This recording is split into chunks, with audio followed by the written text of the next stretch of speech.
Hi, everybody. I'm going. Hello. Okay. Let's see. I'm just organizing all these windows. Okay. Well, it's 5. I'm going to get started because we plant ID is just a lot of plants to look at and a lot of me talking about them. So I'm going to get started because it's a little bit crunch on time, this lecture. But I will start with the land acknowledgement still. I think I mentioned it in the last class, but I am beaming to you guys from near Ensenada. So I am currently on the ancestral land of the Kumeyaay, and specifically the village of San Antonio Necua, or also called the Cañón de los Encinos. And yeah, so my neighbor, or their neighbors traditionally and still would be the Cahuilla, the Cupeño to the north, and I think there's another one. Anyway, to the east is the Cocopá, and then south of them would be the Pai Pai and the Kiliwa. So yeah, just wanting to acknowledge that that's where I'm coming from, and that's like also the traditional ecological knowledge that I am benefiting from here, and we all are actually from all of those original stewards. So maybe if you guys don't know where I know some people mentioned it in their introductions, but if you want to know more, there is like a website. I mean, obviously there's the internet in general, but there's a website called nativeland.ca where you can kind of look up where you're located and find out what ancestral lands that or what people belong to those ancestral lands or that are where you're located, if you want to find that out. And maybe next week we can have you guys introduce yourselves, or we can take turns and you guys can kind of do land acknowledgements, so I'm not doing the same one every time for for you guys. Okay, so today we're talking about plant ID, like I mentioned. We're just going to go through a lot of different plants, and many of you probably know some of them. I would recommend, if you have them, if you're able to grab those flashcards, to grab those, because they will be handy to kind of follow along with. And what was I going to say? Yeah, they'll be, yeah, the flashcards. Oh, that's what I was going to say, is the other handout. I have it here printed out, but I don't know if you guys, or many of you have been able to get the physical copy yet, but the handout for this class is the Easy Native Plants for SoCal. It's a great little list of like a dozen plants that are just kind of unfussy and, thrive pretty well in most garden conditions. So I'll try to make a mention of it if any of the plants we cover are on that list, but it's just kind of a nice, easy list if you're new to natives and you're like, oh, I don't know where to start, or you're planting maybe someone's garden that is new to natives and they don't know how, and they're like new to gardening in general. So they're just easy, kind of tolerate quite a bit native plants. So, hey, again with my weird mouse. Okay, so California native plants. Hopefully you guys got a chance to read that intro that we have in the first handout for the first lesson that kind of talks about what are native plants, and that kind of gives more detail that I'm going to go into. But essentially, they are plants that were here prior to European contact. So they have been here for a very, very long period of time, and they've had plenty of time to adapt to their environmental conditions here or wherever they are in California. And that's stuff like their soil, the weather, and they co-evolved with the microbes in the soil, the fungi, the bacteria, the insects, the animals, even the people, like the indigenous people, they co-evolved with these plants. So they have millennia here, longer than the people even, but they have a long time here in these in this region. So just, you don't want to get confused with thinking like, that 100-year-old plant that you saw in photos from like the 1800s is necessarily even a native plant. We're not talking hundreds of years, we're talking, tens of thousands of years. So native plants, long time, evolved in these situations in the same weather. So they really have formed a really complex network of relationships with all these different organisms, right? So need a little water. So those complex relationships means there's like also tons of diversity throughout the state, because obviously our state is very varied in the different kind of microclimates you see. You know, we have deserts and redwood forests, so mountaintops that are very high, alpine situations. So there's a real diversity in plants throughout the state because they're adapted to each of those different areas. I wanted to say, oh, right. So a note about like our weather system. So all of our plants are subject to our Mediterranean climate region, which is characterized by our kind of warm, dry summers, or hot, dry summers, and our cool, wet winters. And that's all of the California kind of floristic province, which is actually a little bit different than California, the state. But in this situation, we're really talking about different people have different kind of definitions, but we're talking about within California. But the California floristic province actually refers to a little bit south of California's border, state border, into northern Baja, and people argue, but a little bit of into Oregon too. So anyway, they have evolved in this region, and they also are very much subject to this specific climate region, this Mediterranean climate region, like I was saying, which is essentially, like I said, the warm, dry summers and the cool, wet winters. There are only 5, I think, other Mediterranean climates in the world. So it is a very unique system. And a lot of times we see plants from those other Mediterranean climates, because there's parts of South Africa are considered Mediterranean, the Mediterranean itself, little tips of Australia and Chile, and there's one more that I'm missing, I guess California. I think that was 5. Anyway, so many of the plants that we see that are called California friendly or drought tolerant come from those other areas. So they won't necessarily be California natives, but they will do well in our climate because they at least are adapted to that, that climate region pattern of the warm, dry summers and the cool, cool, wet winters. So that's just kind of something to keep in mind. All of our plants are going to be subject to that weather system. And the last note is just the plant communities, which is kind of like a plant palette. And you can think of it as these particular groups of species, like particular plants kind of grow together that have similar environmental conditions. And those are called plant communities. And I'm going to go through a few of them right now, but just so you know, all the plant communities are subject to that Mediterranean climate region. You know, they all are getting the, you know, dry summers and the wet winters, but each of them kind of have little particular palettes of plants. So like the desert community, you know, we kind of know that one as being more dry, and alpine ones, and, you know, further north, they have a little bit different, but, you know, generally sort of similar. Hopefully I'm not over explaining myself here. So plant communities, I'm just going to go through a few before we go into the actual plants themselves. But coastal sage scrub, really notable. I think one of the more identifiable ones for most people. There's more plant communities that I'm going to go over, but these are ones that we typically see our horticultural plant specimens coming from.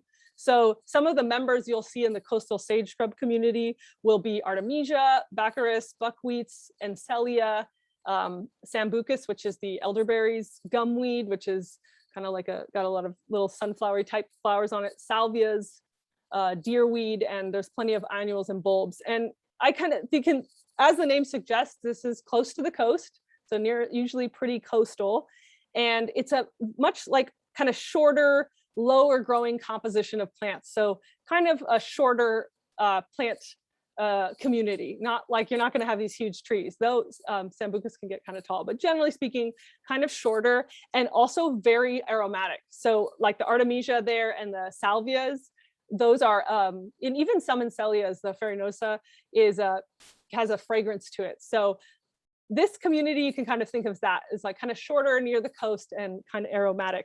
Let's see, the next one that I think is the most most common one that people are more familiar with is the chaparral.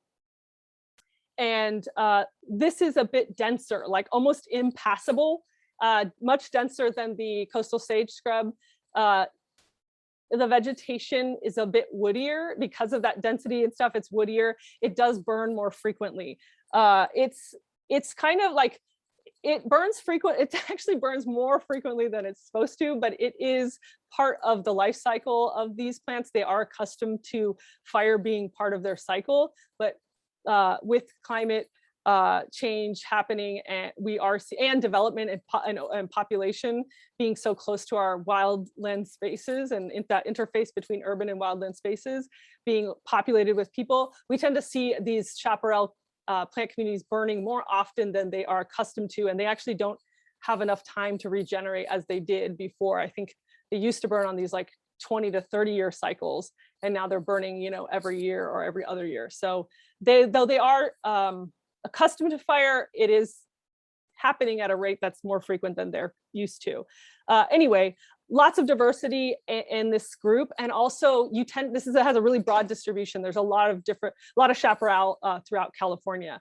Some of the members would be things like chamise, manzanita, lilac, the ceanothus, scrub oaks, penstemons, which are not woody, but you'll see them there, buckwheats, rhuses like this lemonade berry, and the sugar bush, and what's it called? So, laurel sumac, toyons, all these kind of more brushy, woodier types. I should mention these plant communities are not, these lines are not like hard borders. It's not like once you've crossed into chaparral, you're now, obviously at the borders it blends. So you'll see some crossover of plants.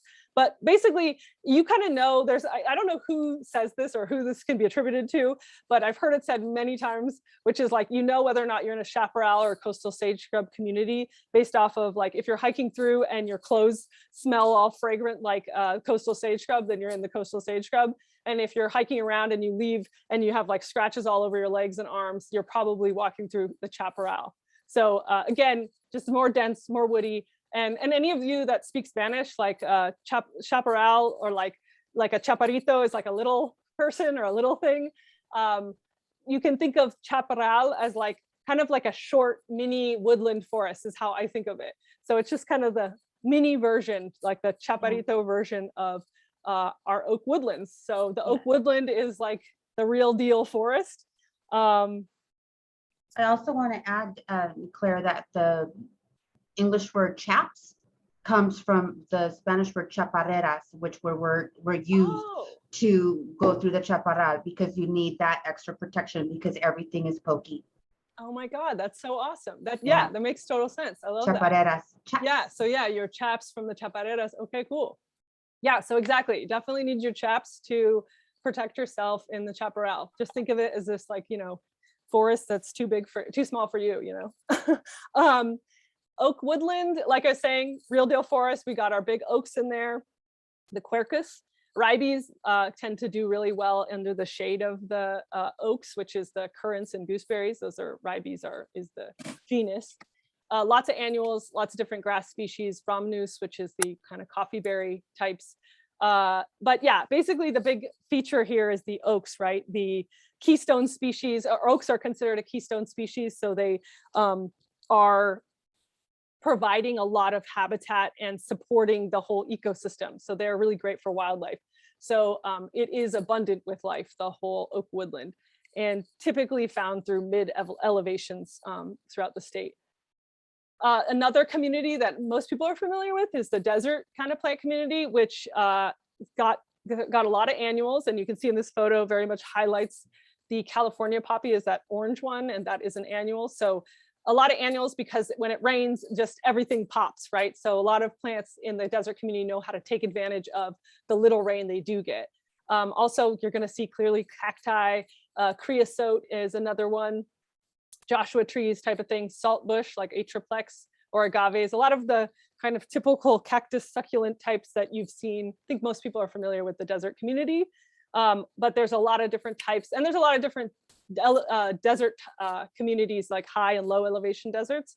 But a lot of our horticultural plants come from these communities because of the fact that they're so resilient. So obviously they can handle really high temperatures typically, and they can handle you know, big spurts between big time spaces, but without rain. So they're so resilient is why you typically see them in the kind of horticultural world and people wanting them in their gardens. Lastly, we're going to cover, like I said, there's more plant communities, but the last one I'm going to mention is the riparian communities, which are just any community typically found nearby or along waterways, streams, arroyos, like anything that's kind of near some kind of water system, natural water system. So you'll see things like the juncus, which is this green one here in front. You can see the carex, which is like the sedges, is kind of like a grass-like plant. Platanus is the genus for sycamore trees. Those love sucking up water. Salix, the willows, ferns, that also kind of more of a water needy plant. Monkey flowers, though you see them throughout things. I don't know if, I didn't know that they would be necessarily considered riparian, but yes, I do see them in those zones too. Yeah, I would just think about riparian plants being ones that typically are looking for a little bit more water. And the whole point of kind of like droning on about the plant communities is to kind of think about your garden in plant communities, or even if you're irrigating, like you might have a desert community kind of area of your garden. And you can, I really recommend kind of clumping plant communities together. So, if you know that that's a plant community already, plant them together, because they work well together. They have a history, like an evolutionary history together. So they make sense together, and also can help inform you about your decisions for what to pick, what plants to pick to go where too. So picking the right plant for the right place. If I'm on the coast and it's a full sun zone, maybe I'm going to start really think about the coastal sage scrub community. But if I'm like, right next to a waterway, maybe I'll think about a riparian one. Or even if I'm just like by a leaky hose or something, or an area that gets a lot of water, for whatever reason in your little micro topography, then think of a riparian community. So that's why you want to think about in terms of plant communities. It can be really informative for not just like design, but like maintenance and replacement and irrigation stuff. Okay, so now we're going to get into the marathon of just kind of going through a bunch of different plants. And this is where I would recommend your deck of cards if you have them available to you. I'm just going to review them real quick if you guys didn't have a chance. There's I think on the third card, if you start from the beginning, there's a nice legend card that shows you all this information. These are a great resource, especially if you're new, but even if you're not new to native plants, I still think these are great. They're great. They have it in Spanish and English. Unfortunately, they don't have the common names in Spanish, but oh well. They do have the scientific names, and they have, more importantly, all the info in Spanish. So the little legends on the top, you'll see, I'm showing it to my camera, but maybe it's not necessary, but they'll have like the watering needs of the plant, the sun preferences, and then what kind of soil preferences or drainage that they prefer. And you'll have, it's just been kind of categorized into like, high to low for all of those situations. And then it has the scientific name on there, which is the one in italics. It's the composite name, the genus and the species. So like I have this Abutilon palmerii, that's going to be the, what is it? I just lost it. It's the mallow, the Indian mallow, sorry. So it has the common name and the scientific name. And then on the back, it has the really cool, well, there's a lot of really cool things about it, but it has the kind of seasonal color on the top red part. And the red is where you'll find the seasonal color for the plant. And that could be the flower, that could be the fruit, or just the interesting kind of period of the plant's life or season of the plant's life. So could be a seed head or fruit or flower. But it's basically when the plant is the most showy, I would say. And then it has a little blurb on info about anything for maintenance or varieties that are, interesting or helpful, or just like kind of the basics about the plant. And then the little icons at the bottom, which have basically, I think there's 5 little icons, and they go from like plants that are good for pollinators and butterflies, plants that are good for containers, ones that are good for wildlife, and then ones that attract hummingbirds, and then lastly, like ones that have a scent, like a fragrance.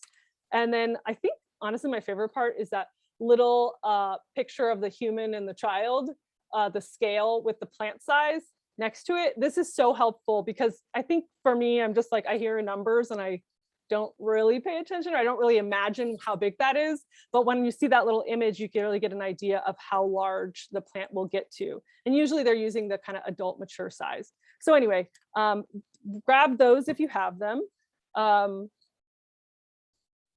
I would say we try to learn the genus name minimum. Obviously, if you can learn the scientific name, great. But the genus would be that first word in the composite word. So here in this one example would be the Aesculosea, because you might have many members of that genus. So at least narrowing it down to that is great. And common name is good, but it can be imprecise. So some people, use the same common name for actually a different species. So if you want to be precise, use the scientific name. Okay, and then the order that I'm going to go in is these are. It's kind of not the best order. I'm not a fan. It's not the same order as your cards, but it is the same order of your maintenance guide, which is in your handbook. It's, I think, in the 7th or 8th class. So we're going to go by those categories, which is we're going to start with annuals, go to ground covers, then shrubs, perennials, grasses, trees, and then like vines, I think, or like succulents and vines, little guys. So we're going to just go through those categories. So to start, I will, this says annuals, but on your cards, it's under wildflowers. But essentially, many people, this is probably people's first experience with, natives, is usually the wildflowers, especially with the California poppy, the Aesculosea californica. That's, we see those big fields of them.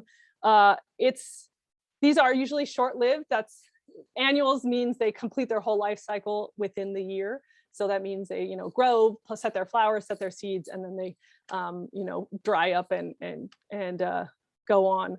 So these, what did I want to say about these? Just short-lived. And typically they are following the winter rain, right? They need to be watered in. So typically you sow them right before the rainy season in fall, or right at the beginning of the rainy season, so they can take advantage of all that rainwater. And then you are in for your kind of springtime show. And just knowing that they are annuals is kind of helpful. They are going to die eventually, and you'll have to maintain that, like deadhead all that back. With California poppies, you can cut them back to the ground, and instead of pulling them, and actually sometimes they sprout up the next year. I know they're supposed to be annuals, but this categorizing things is a very human thing. The plants don't do this. They don't read books and stuff.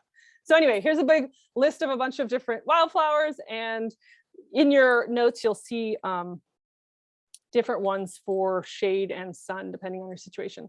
Ground cover Arctostaphylos, which is manzanita.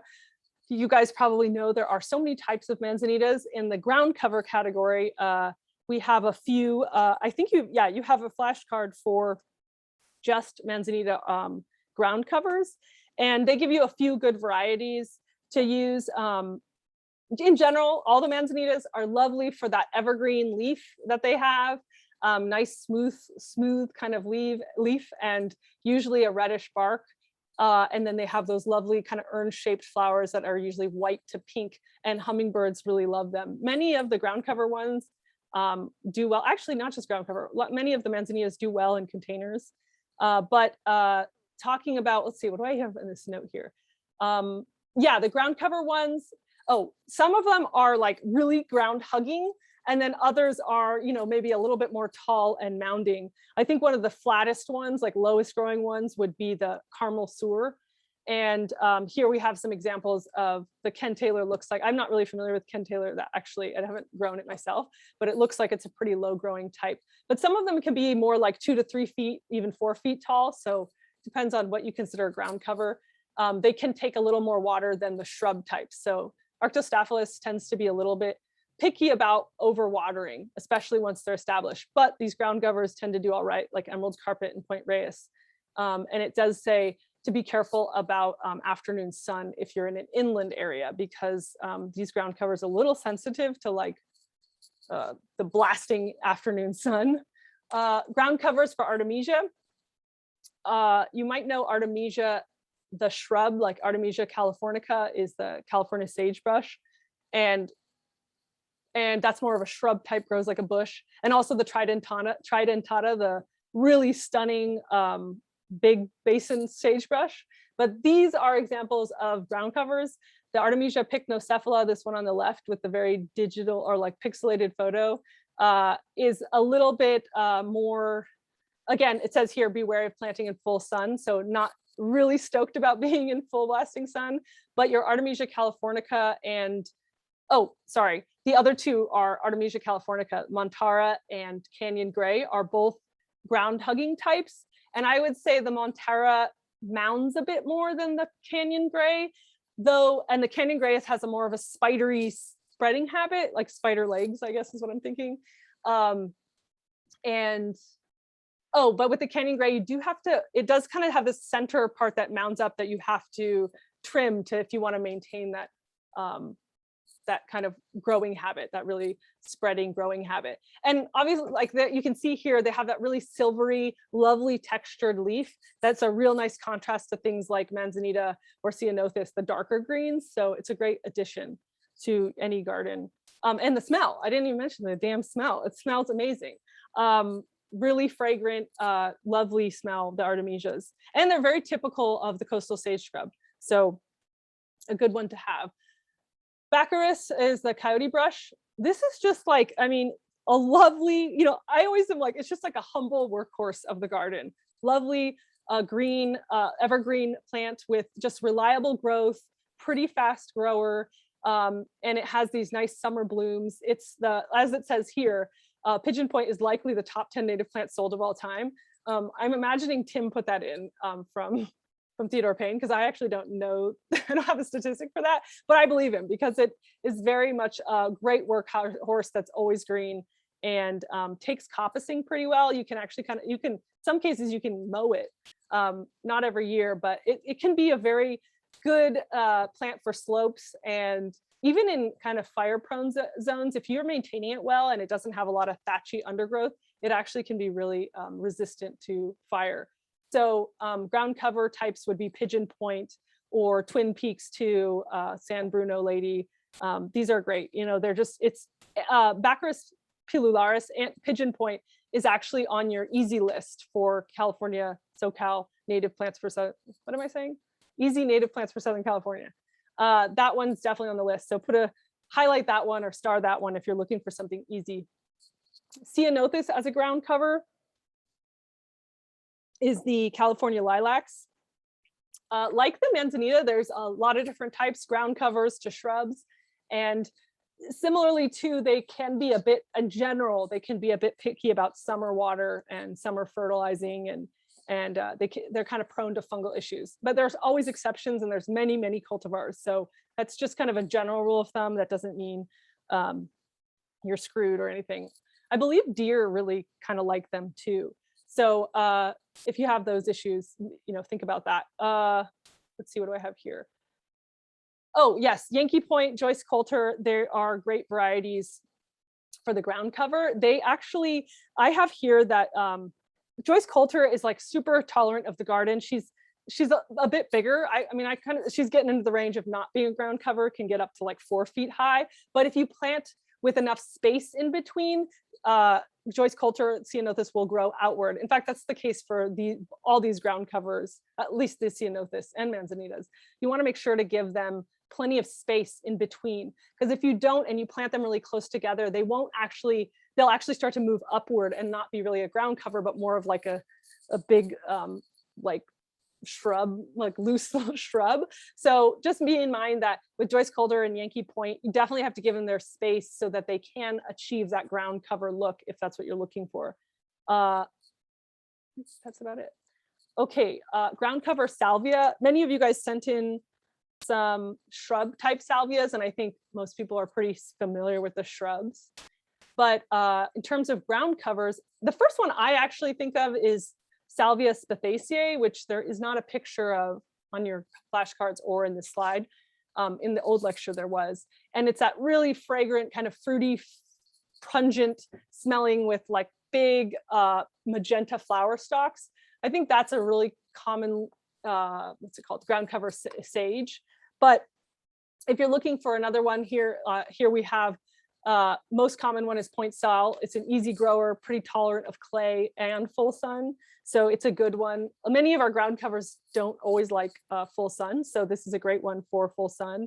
You can see other ones would be Terra Seca, Bee's Bliss, green carpet, you can see on the right, Mrs. Beard. You know, they have different varying degrees of tolerance for sun and water. So you just kind of choose the most appropriate one based off of your situation. And you can see too, like the Bee's Bliss is much more flat and spreading, and the green carpet is a little bit more of a moundy round form. And the leaves are definitely thicker on the green carpet than the Bee's Bliss is more like longer, narrower leaf type. Also the Salvia's Blees bit, oh no, it's not. Just kidding. I was going to say it's on your easy list, but it's not. I think that's about it for Salvia. I mean, there's so many, but there's like, I think 900 species of salvias. And that's just our California natives. There's so many salvias outside of that. But I was gonna say, these can make a really good substitute for like lavender, you know, or even like, you know, rosemary or something. But, you know, if somebody really wants a native kind of fragrant thing, and they have the purplish flowers just like lavender does. Okay, back to Arctostaphylos, but shrubs now. You do have a card for shrubs. Let's see. So California apparently is the center of diversity when it comes to manzanitas. I did not know that, but it does make sense because there are so many. But you just want to make sure you're selecting the appropriate species for in terms of like how big it gets, like what form do you want? Do you want it to be really bushy? Do you want it a ground cover? Do you want like more of a tree form? They usually like good drainage. Like I said, like ceanothus, they can be prone to fungal issues and sensitive to summer watering and summer fertilizing. They really don't want any summer fertilizing, nor does ceanothus, but they can both be very sensitive to summer watering. So especially once they're established. So be careful with that. But there are lots of different kind of varietals and selections that have been bred for the garden conditions. One of them that is definitely on your easy native plants list is Howard McMinn. Great, tolerates most garden conditions. So if you're like, I'm worried I'm going to kill it, go with a Howard McMinn. If you just want kind of like a 5 to 6 foot big and wide manzanita shrub. And great, you know, similarly to the ground cover, has those urn-shaped flowers and lovely for hummingbirds, pollinators, and also many can work with the containers. So yeah, some other ones down here, Ian Bush, Sunset, or Lester Roundtree can be some good shrub types. So it's just about finding the right one for your area. But like I said, if you don't know where to start with Howard McMinn. I think that one is actually really good also for kind of heavy soils. Okay, ceanothus. I'm getting to my card. Ceanothus as a shrub, we talked about it as a ground cover. So it still has the lovely evergreen leaves, which is a great hit, but then also these blue, kind of everything from white to blue to purple, like the whole range of the cerulean range there of colors with these like flowering, what are those called? I know there's a word, it's not raceme, but kind of flowering clusters, and they just kind of really blast off and bloom with all this blue. So it's nice because there's not a lot of blue flowers. So this is a nice one. And they have almost like a honey scented, very light kind of honey scent to them. So they're nice and they have a nice fragrance. Great for pollinators because it's basically it's like a stalk of many little flowers. So pollinators love having a bunch of little mini flowers. Again, this one mentions being sensitive to summer water once it's established. So being careful with that. And your list, your card has a couple different types that go well based off of size and flower color. Oh my God, Cercocarpus is one of my faves. Love this one. Cercocarpus is the mountain mahogany. There's Cercocarpus betuloides and also the Minufloris. Wait, I'm not saying it right. Minuflorid. Okay, it'll come back to me. Either way, it's like basically like mini flower, but in Latin. So Cercocarpus is mountain mahogany, one of my faves. It's kind of slower growing, but very tough, very drought tolerant, great for erosion. And it's a good screen. What was I going to say? The betuloides is a little bit more round, and the Minutiflorus is a little bit more upright of a grower, but they're both very good as screens or like hedges or even just a statement piece if you want, just like one specimen piece. My favorite part about them, we don't actually have featured here, but the flowers are not that interesting, though they are loved by pollinators. And you can see there's like a bunch of mini flowers, so that's great. But then they set their seed and it turns into this like wispy, feathery, kind of spiraled seed head that is so cool when it's backlit. The light blasts off of it and it just kind of makes the whole shrub like glow, and it looks like this funny ghostly I don't know, fuzzy thing in the late afternoon sun. So actually, if you want to get an idea of it, the picture on your flashcards is the best version of that, I think. And it's got these lovely feathery kind of seed heads. So it's actually the seed head that's the most exciting part of it and what would be considered the seasonal color. So Cercocarpus is Betuloides or Cercocarpus minutiflorus. Love it. And it can even tolerate a little bit of shade, but I'm a big fan.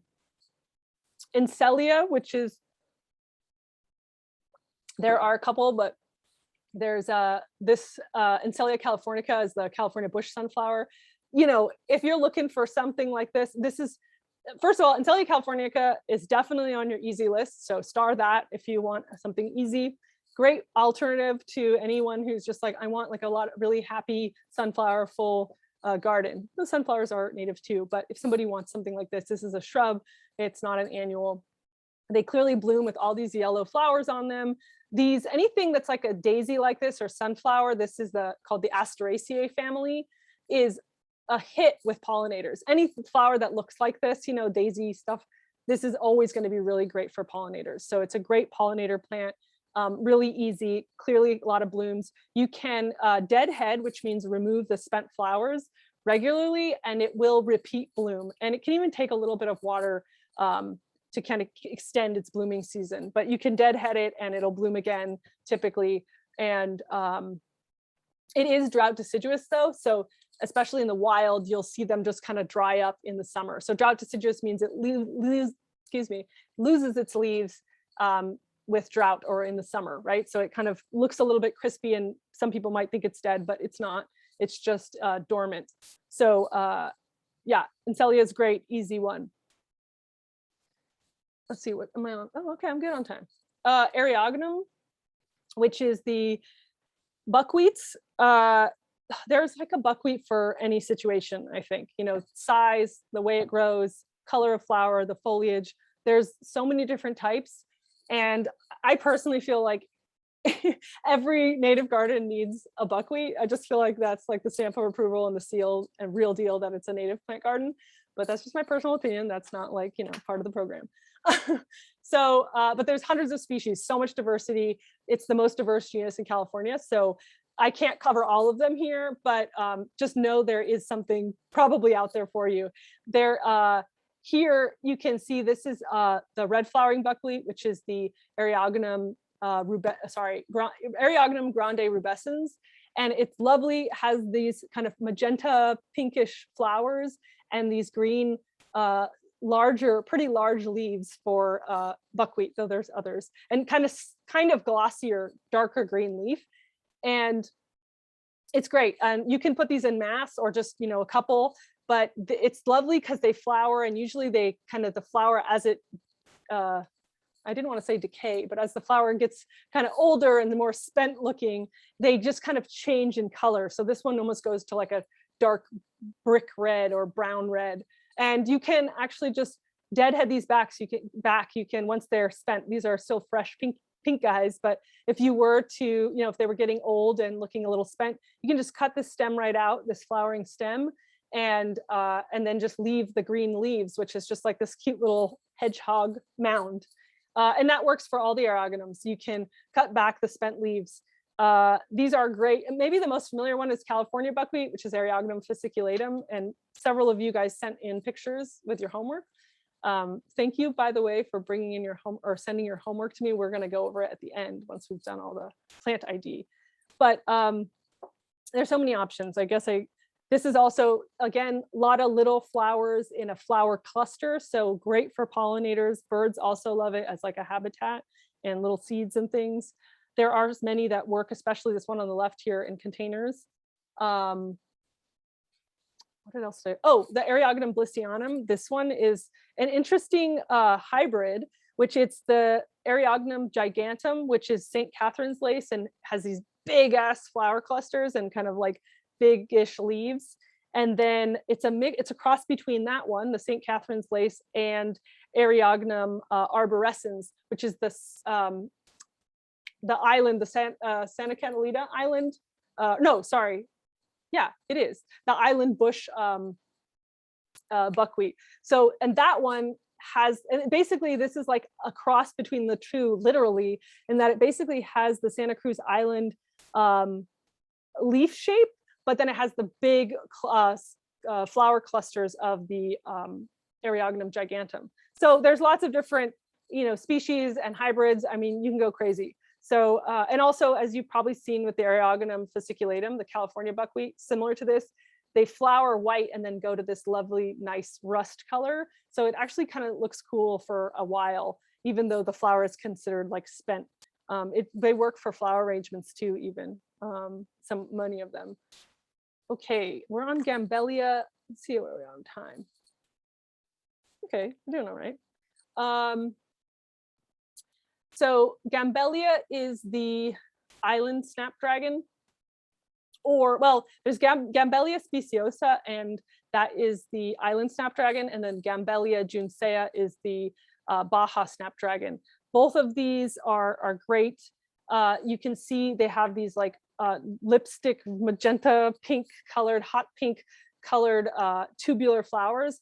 And anytime you have tubular flowers like this, they're going to be like covered with hummingbirds. Hummingbirds are always attracted to this kind of shaped flower. So this is a great hummingbird plant.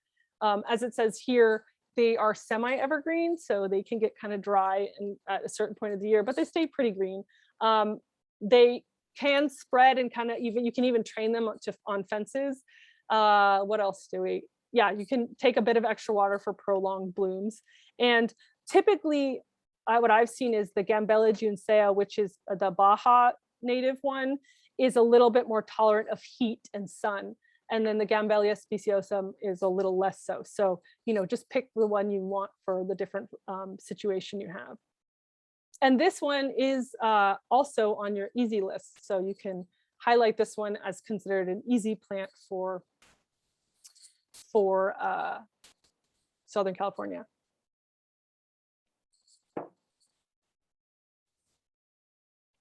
I'm gonna move. Let's see what my time is. Well, let's just take. Well, no, I'll keep going. I'll stop at 5:45 just to kind of have a number that makes sense. So Heteromeles arbudifolia is Toyon, lovely one. Many of you have probably heard that story about it being the namesake of Hollywood because it has these red fruits that kind of grow around Christmas time and it looks like holly, but I've heard that story is bullshit, so maybe it's not real. But anyway, the Toyon is a protected shrub in Los Angeles, and it can be kind of like a small tree or like a multi-trunked tree or just a large shrub. It is so great because it's evergreen, has these big, large leaves that have these kind of serrated edges. You can't really see it so well, but kind of here. So just a really nice evergreen tree. Shrub tree, large bush. It's in the rose family, so that's why it has these white dense flower situation. And really I think the bigger hit than the flowers is the fruit that comes in wintertime. So that's exciting because like most plants aren't really, most of our native plants aren't really doing a whole lot in winter. There are some exceptions, but this is like just a cool feature to have, and birds really, really love it. So, and especially cedar waxwings. But if you have it, it's just like a bird magnet. So it's great habitat, it's great habitat, and birds really like it. What else do I have about this? Oh, this is definitely on your easy list. So Heteromeles arbudifolia, Toyon, gives the stamp of approval as being easy, and it takes pruning pretty easily, pretty well. And yeah, it's just kind of a beast. It's a great plant. The fruit is, technically it's toxic in large quantities. Some people dry it and you can eat the dried berry and it kind of has like a cherry vibe, or like a dried cherry, not cherry, but dried fruit vibe.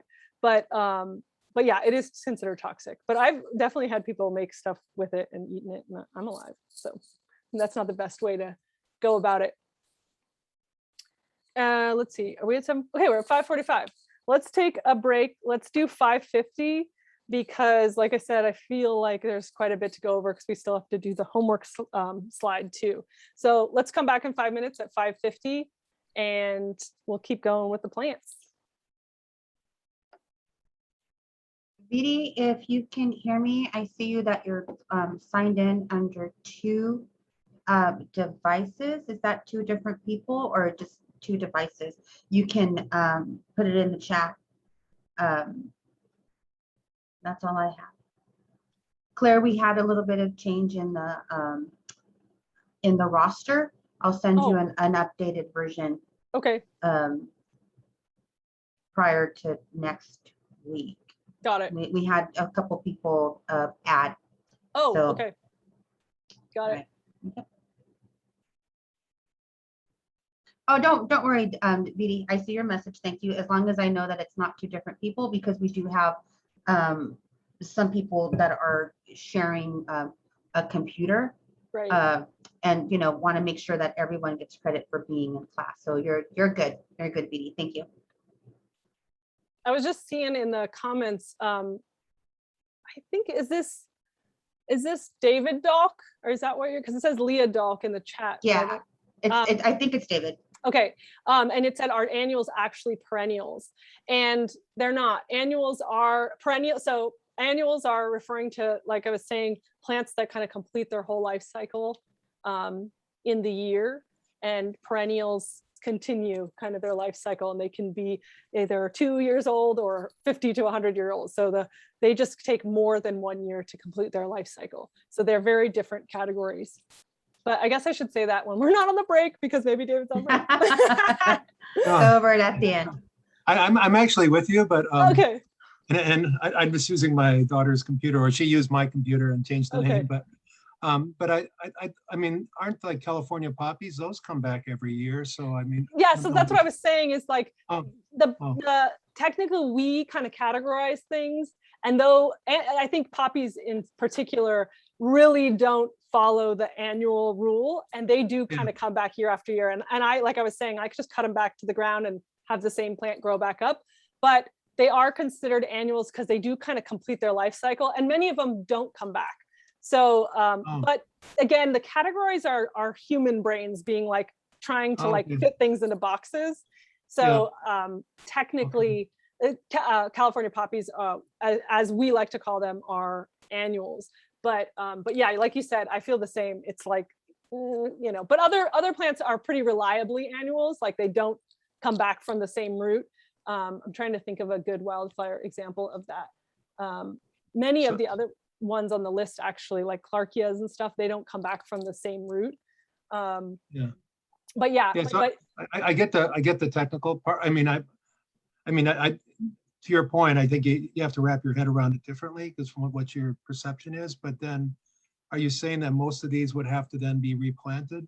Yes. So most of the annuals, like the wildflowers, are things that you would sow, like, broadcast seed, and then sow again the next year. And so, yeah, definitely, thinking about it, if they're in the annual category, I would be considering, if you want those every year, to sow them every year. However, many of them, if you let them dry up, they'll seed themselves, because they're going to dry and die up right in that same spot. So many times you just have the offspring, but that doesn't mean it's the same individual, so it's not considered a perennial. But yeah, it can be yes and. Okay, thank you. Yeah. I dropped the link to all of the plant guides in the chat for the easy plants. The one that you were holding up, everything is in the chat. And someone asked if toyons were safe for dogs. That list also includes a list of plants that you should avoid for dogs. Pets. Okay, yeah, I remember actually, Theodore Payne has those guides for, great. Yeah, check that out, because I can't remember about toyons, and I believe they are. Those questions to me are always so funny. It's like, do dogs just generally, dogs, I know kids do, but do they just randomly just go around eating I know. things? I think it depends on the dog. I Yeah. never had a dog that did, right? Yeah. So I'm like, well, I don't know. You have Right. a dumb dog? Yeah. I mean, not to judge anyone, but yeah, if your Yeah. dog's a bit dumber, maybe just kidding. Yeah, Yeah, yeah. but be I mean, careful. I've I think the seen, toy-ons, I'm pretty sure, well, it is, yeah. and maybe- technically the on the Toyon and the Prunus and a lot of the other ones, it's not the fruit that is yeah. toxic, it's the seed. Exactly. So yeah. Because even apples, you know, have a little bit of The cyanide ricin, in their, yeah. like, yeah, in their Peaches, almonds. Margaret, Talk to us on Margaret, the Stranger printouts Things. are, if you go to the top of the chat, she has a link there. Brenda put a link yeah. of the guides, but the printouts, if you want the printed out version, that comes with the student handbook, but it's the same list. Mhm. So Brittany says elderberry and their stems, that the berry itself is safe. It's just the stem and the leaf. That's not. Also, the berry is safe once it's mature. So when Yeah, it's green, exactly. it's not safe, but basically everything else is not considered safe. Mhm. Okay, it's 5:50, so I'll keep Okay. going. I think we're doing okay on time though. So I always say that and then I'm at the end like, so let's go with prunus, another fave, definitely on the easy list. Love prunus. Well, prunus ilicifolia, it's 2. I wasn't stuttering. It's a holly leaf cherry, and like that name suggests, it kind of has these holly shaped leaves. And then it is a cherry, so it has this fruit. So it's basically like a nice fruit tree for a native fruit tree. They're fantastic. I have heard people that say, oh, it's really bitter. And it really depends on the specimen you get, because I've had ones that are very sweet and like awesome. So it's just kind of depends, but it is a fruit and it will have some kind of fruity flavor to it, but it's mostly seed inside. So it's not going to be like our domesticated cherries that have quite a bit of meat. It's going to be like, percentage more seed than it is meat to the fruit. But either way, they're lovely because, well, that fruit is really attractive to birds. And so it's a great habitat, like wildlife plant. And these flowers, again, you can see a lot of little mini flowers all over this cluster. So that's really good for pollinators. So great if you want pollinators or birds, and great wildlife plant, and it's evergreen. I mean, like you can't go wrong. And I just love it. I think it's lovely. It's a lovely kind of shrub, but to me it gets pretty big. So it's almost kind of like a multi-trunked tree, not multi-trunked, but yes, kind of. It's a shrub. I should say it's just a shrub. But there is the Prunus ilicifolia leonii, which is the Catalina cherry, and that is much more of a tree form, like has the more distinct kind of trunks and looks much more like a tree. So if you're looking for like more of a tree form, go with the Prunus leonii, and it'll have the same kind of fruit and flowering and leaf shape mostly. And so, and that will get much bigger. It gets much bigger like a tree. And then the holly leaf cherry is a little bit smaller, more like 15 feet tall, and the other tree gets much bigger than that. So prunus, like I said, great on your, it's on your easy list, and the fruit is that, like we were saying, the seed has some toxin to it, but it's not going to be something that's like going to kill you like overnight. But yeah, it's the seed. Usually it's not the fruit itself, and the fruit is edible. You can train it also. You can train this pretty well. That's another reason it's considered easy, good for training, takes pruning well. What else is there to say about it? Just great. Tolerates some shade. Let's go to, okay. Oh, rus, right. I think the most iconic ruses, not pictured here, but they are on your flashcards, which is like Rus integrifolia, which is the lemonade berry, the Rus ovata, which is the sugar bush, and then something like the laurel sumac, which is not a rus, but it used to be in the same family, and they're kind of like very similar in terms of function and even a little bit in look. So those are all, I would put in the easy category, but I know for sure the Rus integrifolia is on your list for easy plants, and it's definitely an easy one. The difference really with Rus ovata and Rus integrifolia is that integrifolia is a bit prefers the coast a bit more. So it's more of a coastal plant. And it's, if you want the same vibe, like you want lemonade berry, but you want it inland, then go with the sugar bush, which is the Rus ovata. This one also evergreen all year, lovely big shrub and easy, does well with pruning, even can take a coppice, which is like cutting all the way back once it gets more mature, not every year, but it can, yeah, these are all great. These are all like standard hits if you want something evergreen. Also, you can see, oh yeah, well, I didn't mention, this is the Rus lentii, which is the pink flowering sumac. And this is just a unique one in that it's pink. I think Tim, the horticultural director, put this on here because probably not a lot of people know about it, and he is in the horticultural industry, so he's slinging plants even in our PowerPoints. But it is very lovely, you can see. And I think something like this would be a great substitute for something like Raphiolepis or the Indian hawthorn, which is more of a conventional exotic plant that you see a lot in the landscape. You know, even like a manzanita can go with that. But, you know, this thinking in terms of like, if somebody maybe is not a super native plant fan and they want something evergreen and they're concerned about deciduous, summer deciduousness, these Rus will be great for that. Ribes are the, Ribes is the genus name, and this is the group of gooseberries and currants. And the only difference is whether or not they have spines or thorns. And the currants do not have thorns and gooseberries do, but they're all ribes. So there are quite a bit of ribes. I really suggest looking at the picture on your flashcards. But there's a lot of different ones with different colored flowers, different kinds of flowers, but many of them have these little tubular shapes again. So great for hummingbirds, like I was saying. And they do have a little fruit on them that's edible if you can get to it, because many times the birds are like much faster than we are. But either way, they have different colored fruits. This yellow one turns kind of like a dark color. And but the Ribes speciosum has like this cute, you can, there's a picture on your flashcards, these cute little like almost like little fairy Tinkerbells or something as flowers, and there's these magenta little cute things, and there's just like a diversity of flowers that are very cool and great for hummingbirds and pollinators, and even many of these can be good for containers. And Ribes aureum, the golden one here that's pictured in the slide here, is very good for keeping it alive. Some of them are a little bit trickier, but it can be espaliered, and it's kind of grows like a thicket, you know, it can grow like that. So it can be fun as like kind of espaliered against a fence or something. But yeah, these are more of accent shrubs or kind of a complement to evergreen species. Most of them are deciduous, summer deciduous. I think Ribes viburnifolium, yeah, down here is the only one that is evergreen. And that one can stand on its own because it's evergreen.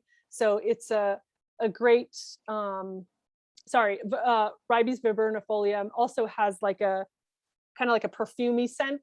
Personally, I don't really like it, but it does have kind of, I don't really wear perfume, so maybe that's why. But it's a strong scent, and it is an evergreen Ribes, so it's nice. Let's see, oops. Next, okay, now we're into this category of perennials. So these not really shrubby, woody typed, but they come back year after year. And I actually kind of consider yarrow like kind of a ground cover, but it is, I understand the distinction here in that this is a more of soft-bodied plants that are come back year after year. So yarrow is the Achillea or Achillea millefolium, common yarrow. This is a great standby. It can be used as a ground cover, even like a substitute lawn for light traffic lawn, maybe. You can actually mow it back. And it has these, you can kind of see the leaves down here in the corners, has these lovely kind of like feathery textured leaves that are fun. And then obviously has these lovely flowers. And it comes in all sorts of colors from white to like cream to yellow to coral, and it's pink, red, it's got everything. So it's a very colorful flower. And then also you can see that it kind of has the many mini flower kind of cluster, again, an Asteraceae family. So loved by pollinators, bees and butterflies love this one. And let's see, yes, I mentioned that. Oh, it does spread by rhizomes. So that means like these kind of ground runners that underground runners that actually kind of to propagate itself. So it can be kind of invasive if it's in the wrong spot. So that would just be something, if you want that kind of it to spread on its own, then it's great for that. It also takes occasional flooding. So it could be really great for the bottom of a rain garden, like the bottom of a infiltration basin type thing, because it'll spread and fill out the zone, and it can take, a big hit of water and then not have so much. Not all plants like that. So it's great for that. Island pink is this color here. Oh, and yeah, you can deadhead this. So remove the flowering stalks and it'll just you'll just be left with the green and they will flower again. So once it dries up and gets a little bit more crispy, just deadhead it and then it keeps blooming. So great kind of spring all through summer bloomer. Another great bloomer and rhizomatous growing plant is the epilobium, which is the California fuchsia. And it's nice because it's kind of compact. It does, I mean, if it gets out of control, it gets out of control, but it basically is, there's really low ground ones like this top right corner. And then there's taller ones that are like 2 to 3 feet tall. Like Route 66, I think is a really tall one. And there's so many types actually, and so many varietals. They have different leaf ones. Like you can see this leaf is a little bit fleshier. And then here, this is more almost like a rosemary leaf thing, but more silvery. So there's really a lot of different options here. But the great thing is, again, these lovely, lovely flowers, and they're tubular again, so they're great for hummingbirds. And I think the best thing about them is that they flower in late summer and fall. It's late summer and fall. And so a lot of our plants kind of flower in spring and maybe a little bit into summer. So if you want to have flowers all year long, you definitely want to have some epilobium or California fuchsia in there, because they're one of the pops of color that's late in the year. So they're a great addition to the garden for having full flowers all year long. Oh yeah, and also once they're done flowering, this is a great example of something. This is a perennial, and you can actually, it gets kind of dries up and it looks pretty brown. You can cut it all the way back to the ground within like 1 inch or 2 of its life or the height from the ground, and it comes back the next year full and bushy. So it's a really fun, easy grower. Is it on? No, it's not. Okay, original. So before we go on, someone ahead. asked if you can please repeat which one can be espalier. Oh, I was saying this, the ribes, the ribes aureum, which is the golden currant. I can go back. This one can be a good espalier plant because it's kind of like grows like a thicket. Okay. Not all the ribes can. Some of them are more of like a shrub, but that one is definitely one. You could also I wouldn't. Maybe you could espalier the viburnifolium, but it is a little bit more of a heavy mass. But definitely the aureum is the one I was thinking. Okay, so Erigeron glaucus, this is common name seaside daisy. Like it says here, as the name implies, it does better on the coast. It's originally from the coast, so inland with lots of afternoon sun will probably end up being pretty crispy and not really do so well. But with your coastal gardens, it's going to be great. This is definitely on your easy list.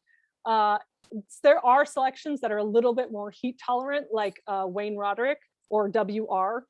These are, again, this daisy type flower, loved by pollinators. This works really well in containers too, because it's like a little clump. This is a mass of them, but it grows like, about 2 feet wide and no more than 1 foot tall. And it just has a ton of these like pinkish little kind of aster flowers on there. And I was going to say this is kind of a good substitute for something like ice plant. It's like it has the similar flower that's like this starry flower. It's got a little bit more of a fleshy leaf than most natives, not as fleshy as a ice plant, but it's just a nice substitute if someone's like, I want that, and you have the opportunity to sway them in a different direction. So it's generally pretty pest free too, and just you just deadhead this. So once the flowers are spent, you just remove them and it keeps blooming. It's a very long bloomer, like from spring all the way till fall. It just keeps blooming as long as you keep deadheading it. I think it takes a good amount of water too. Yeah, it's a little bit higher on the water thing. So, but again, it makes sense because it's a coastal thing. So it's a little bit more accustomed to having a little more moisture. Okay, oh, penstemon. Oh yeah. Penstemon is a lot of different types of them. Beard tongue is the common name, but honestly, I very rarely use that, and I mostly just say penstemon, but maybe that's just me, and I don't really hear beard tongue. It's such a strange, it just doesn't fit. Because it's such a babe of a flower. But anyway, it's a crowd pleaser. It's a quick growing. There's everything from, there's a lot of different types. There is kind of more of the bushy one, like this penstemon spectabilis, or spectabilis, sorry, is the showy penstemon. And this is a little bit more like a bush growth. But Margarita Bop is probably the most planted one, very, very common. And this one is a varietal that's very good in the garden. I think it's almost considered easy, but it's not on your list. But that one is more of a low growing mound. So it's kind of like a little mound, and you can plant like swaths of them. And again, they all will have these flowering stalks with these lovely open mouthed flowers. And there's colors like whites to reds, purples, pinks, that whole range. And again, I said it, but that shaped flower is going to bring in a lot of hummingbirds and bumblebees, things like that. And pollinators will definitely love this. So it's a very showy, colorful perennial. I think it's like a good gateway plant for folks that are skeptical about natives, because I tend to hear people that are like, well, I don't know, I don't really like native plants because they're kind of, they're just too dry or something like that. So someone who has that in mind, this is a good gateway to the native world. Okay, we have a couple different slides on grasses. You only have one flashcard of grasses. I believe it's because Tim is like a real grass fan. So we got a lot of grasses here, and grass-like also, because carex is a grass-like type of grass. It's not technically a grass, but carex is the genus, and sedges are the common name. But there's lots of different ones. They're a really diverse group of plants. Here, there's some examples, like an accent piece, like you just want a nice little grass as a textural difference. You could use something like Carex spissa or amplifolia, but if you're going for like a lawn substitute, Carex pansa or pragracillus is a better option. So there's a lot of different grasses. And I think I was really slow to grasses personally. I kind of was like, eh.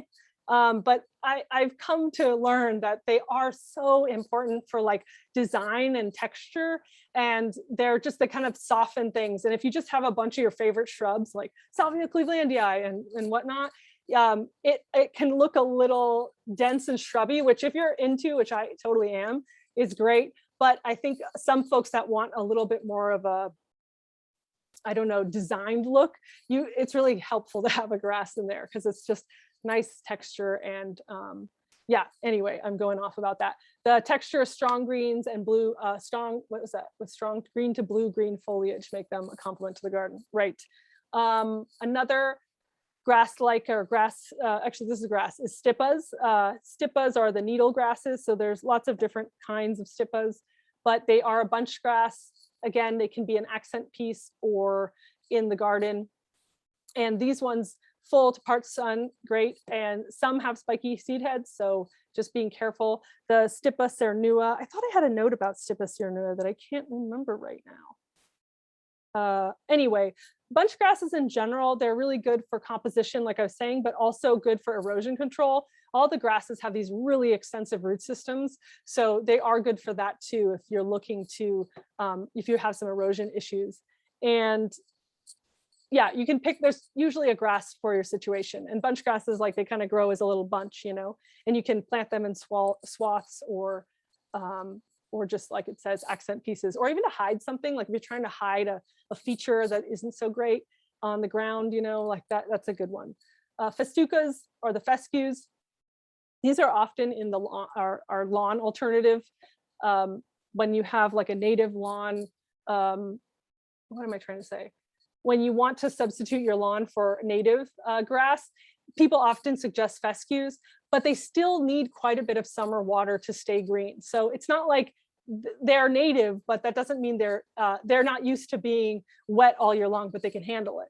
So it's just going to be one of those things where if you, I guess what I'm trying to say is don't get thinking that just because it's native, oh, I don't have to water it and now I have a lawn. It definitely needs water to be a lawn substitute. But yeah, range of colors. Fescues are mostly that kind of, the fescue idahoensis is the one that's like the blue, kind of more blue-green, and that's what you typically see. Yeah, there's the thing is there's so many grasses. In fact, I had to subtract slides because I didn't think I would get through all of them. Here is a warm season grass. So typically our grasses kind of start putting on their green leaves in the cooler season or maybe all year long. But some are cool season, some are warm, and it means that they're most green and doing most of their active growing in that warm or cool season, depending on their categorization. Not all of them fall into the categories, like I was saying earlier about trying to put things in boxes. But Spirabolus is a warm season grass, Spirabolus aeroides, which is like such a cool name. And then the common name is like so gross, like it's like alkaline saccatone. I don't know. Anyway, Spirabolus, lovely though. It's a great warm season grass, so it means it's going to be green in the summertime when it's our most dry. So that's a nice one to have if you want to have a green grass in summer. And then it puts out these really sweet flowering, feathering, like plume-like seed heads. So they're just really beautiful. And I think the most common, I don't have any more slides about warm season grasses, but the most common one that you probably see in the landscape that's native that's also warm season is deer grass. So the Moellenbergia rigens, that is kind of typical warm season native grass. And I don't have a picture of it, but it's definitely on your easy list, the Moellenbergia rigens. So deer grass is considered an easy one.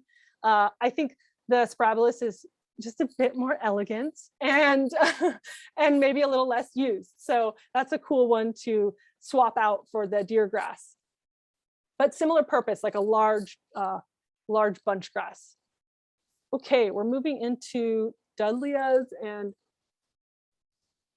kind of like the little guys. Several of you guys sent in dudleya or succulents in your homework. You do have a card. I thought maybe we didn't have a card for that.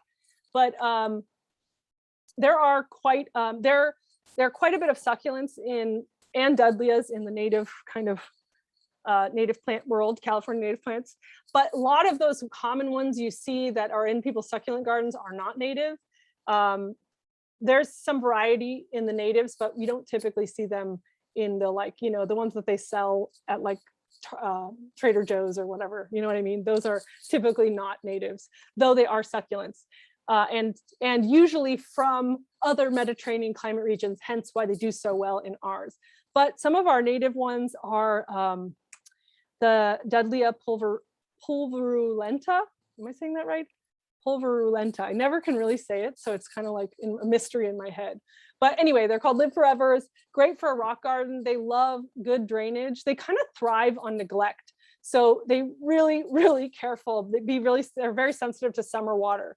That can just they don't want that. They like good drainage.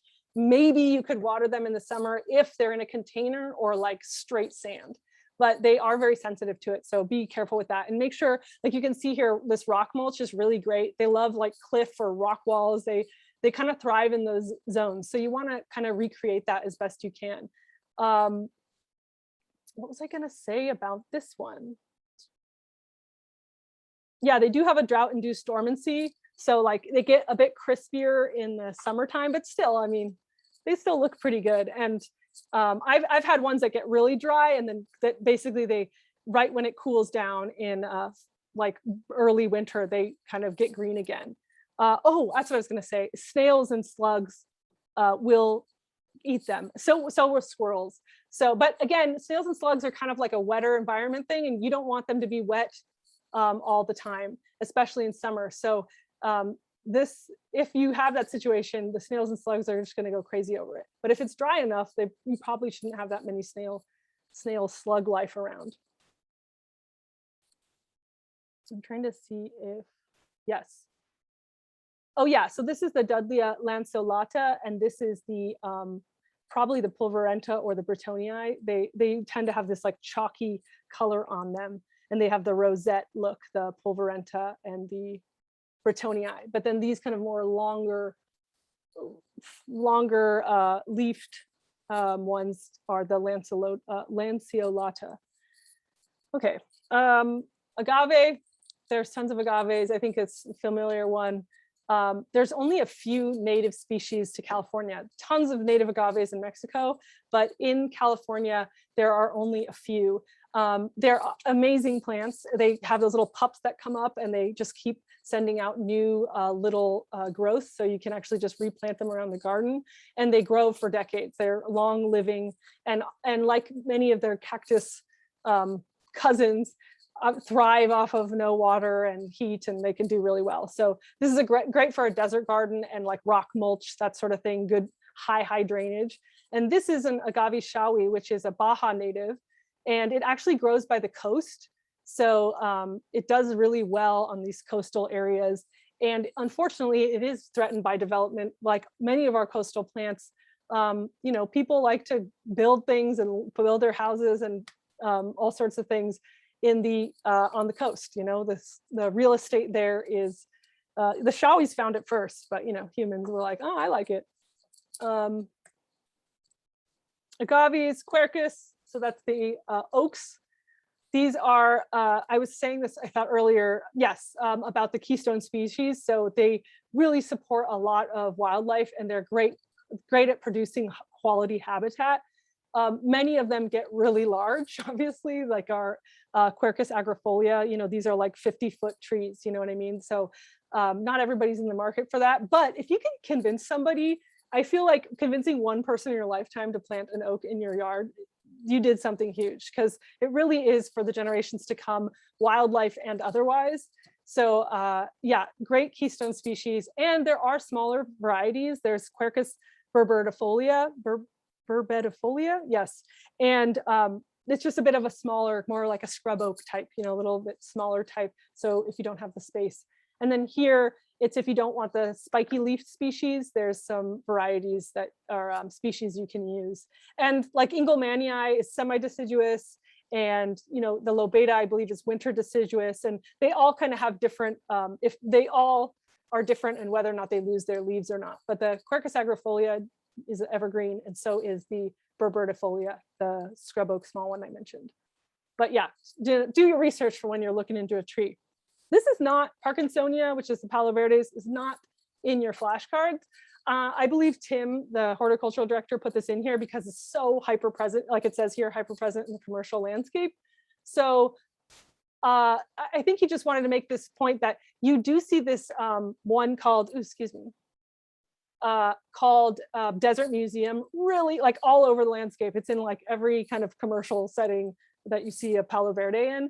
This one's called Desert Museum, and it's actually a cross with an Arizona variety, and I believe 2 California natives. So it's like kind of a hybrid. And I don't know, if you're a purist, I guess it's not a native. And if you're not a purist, it has some elements, but I think has more Arizona native in it. If we had to get down to like, blood or something. I guess trees don't have blood, but anyway.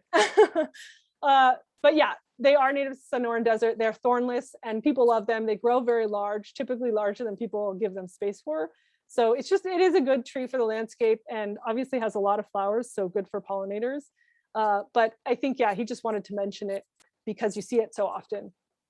Oh, and this in front, this is the Penstemon spectabilis again, or spectabilis, which is that bushy penstemon. So again, this is so beautiful. I guess I'm just pointing it out because it's a nice example of how you can kind of put it around a pathway. Cerces occidentalis, this is Western redbud. This is actually not locally native to Los Angeles. It's actually native to the Sierra foothills, but it does really great in our SoCal kind of gardens. I think it might be on your easy list. No, it's not. Anyway, it's very easy otherwise. It's cool though. It does really well in SoCal, so that's great. All those flowers are great for hummingbirds, pollinators, butterflies, wildlife. They dig this. And it's nice if you want a small tree for a space, or like a statement kind of specimen piece. And you can see when it flowers, basically it's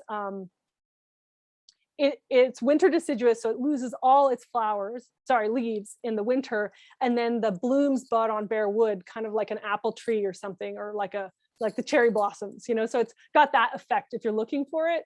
And yeah, it can be a really striking thing, and it is a California native, not like locally native.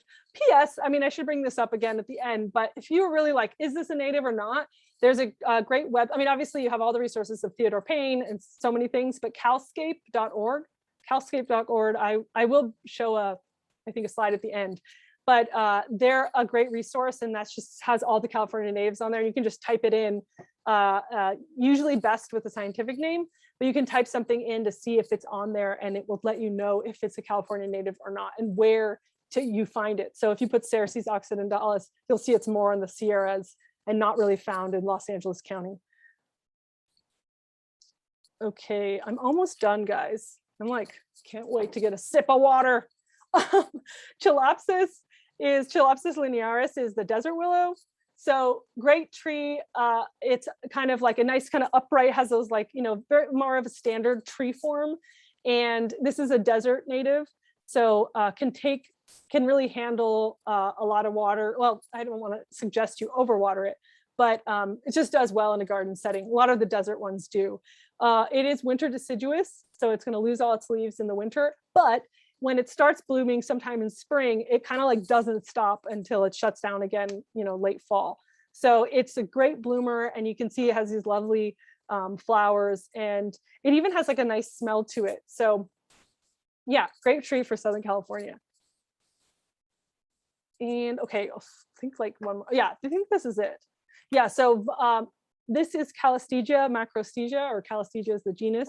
This is Island Morning Glory. This is just an example of a vine. We had more examples of vines, but essentially this is just a really fast growing climbing plant. And it truly is a vine, like has the tendrils, and you can grow it on a fence or even like an arbor or gazebo or whatever thing you want to cover. It can be very aggressive, and you can see, I think on the card it says it can get 20 feet long, one plant. So it's truly a very aggressive vine, so make sure you want something like that. It can be nice for covering any kind of hardscape, like a rain tank. If you have a really large rain tank you want to cover, that's a great thing to keep the water temp low too, because it's actually improves the quality of your water. But yeah, just an example of a vine that you can have in your garden. Let's see. Okay, I think I'm gonna take a little water. We're gonna do, before I get to the homework review, I think, well, this is an exercise, but I don't know if we could do this, but I want to have time for a homework review, so we'll come back to this. I think real quick, we can do some polls. Oops, going crazy. Sorry, guys. Okay, well, can't really figure that out, but there it is. I'll check this is just like a poll. So I'm just gonna do a little multiple choice, obviously. I'm gonna launch this poll, and you guys so here I have a question here, which is, which of these options could be a California native alternative for wood iris or Dietes or Dietes? How do they say it? I never know. Honestly, I don't do well with the common plants, like the conventional ones, but it says single choice, but it can really, I mean, yeah, let's see, do we have, yeah, you guys, I have been known to not really do, or to like what's it called? Guys, I'm having total brain fart. It's multiple choice, but I don't really believe in like there being a right answer. Okay, are you guys, I know not everybody can, if you're like on your phone, I know maybe you can't access the poll, but for those of you that have access, go ahead and just, give it your best guess, or look at your cards or Google and kind of figure out what you think would be a good alternative for wood iris, which is kind of that, well, you should Google it actually. I guess I could have a picture of it. I have only like half of you guys having answered it. Okay, a few more. See, I like it. I like where we're getting here. So the options are Iris Douglasiana, which if you check out on your, that's in your cards. There's Penstemon heterophyllus, the Margarita bop that we mentioned. Cicerentium bellum is, I believe, in your cards. Can't remember actually. Let me see. No, it's not. Anyway, okay, I'm gonna end the poll.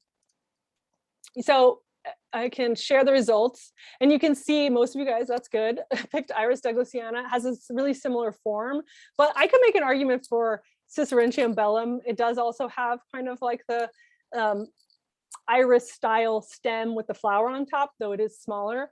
I think Origeron glaucus is a lot shorter and more of like a daisy-like flower. So again, like I think you can make an argument for any of them, but I'm gonna stop sharing this one. Is that, I think that's stop sharing, yeah, unless you guys still have it up.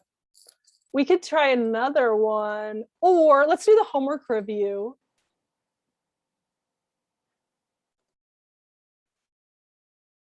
Okay. Okay, so we're gonna go over the homework, which is I put together like another slideshow of all of your pictures that you sent in, and we can kind of go through them. And let's see, we can say, like, talk about what are the common, Mediterranean plants that we confuse with native plants, if you see any in the slideshow, or some of the common plants. I kind of tried to put them together that we saw a lot of that you guys already could identify. And maybe you guys can either note some things that you see about it, like maybe the maintenance or the horticultural setting it's in, if it's appropriate or not. And also, if you did identify your plants, what resources did you use? Do you already know, that sort of thing? Let me see. Okay. I will go, I'm going to stop share. While we're waiting for you, I just want to let everyone know that I sent the recording of the first class. Check your email, check your spam, make sure you got it, etc.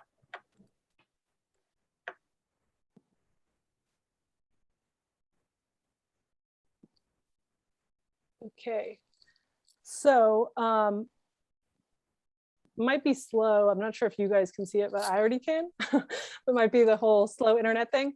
But so yeah, I tried to kind of lump like with like as best I could and with the time given. But several of you guys sent in, if you guys want to, this is more interactive, and since I've talked so much, I would love and appreciate anyone's input at this point. But yeah, so we have some Salvia clevelandii for sure on the left. These were identified by the students. And then this one on the right, honestly, I think it would be a Salvia clevelandii. It's clearly a type of salvia, but it's hard to know without the flowers. Whoever put this one in, do you know for sure? On the one on the right?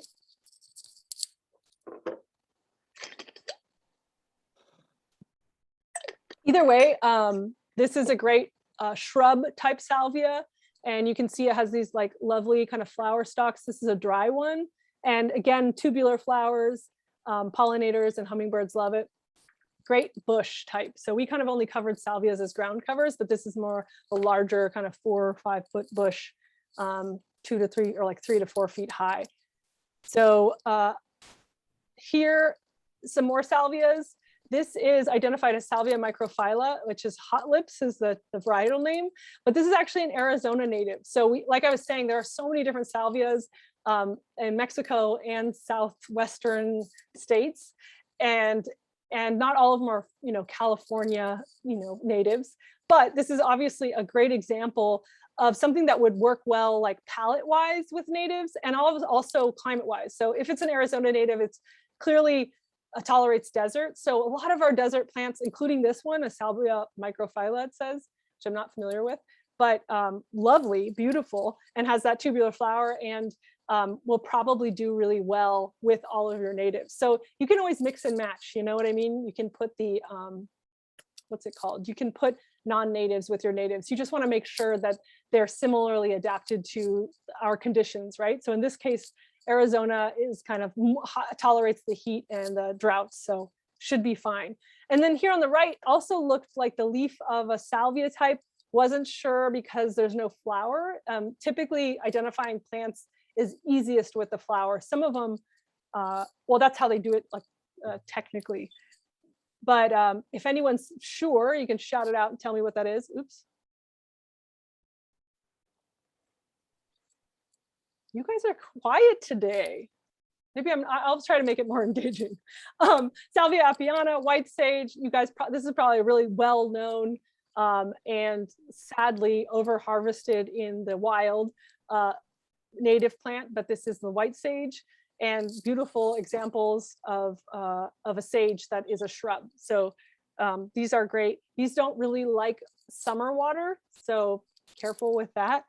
But great little examples of a native sage to California.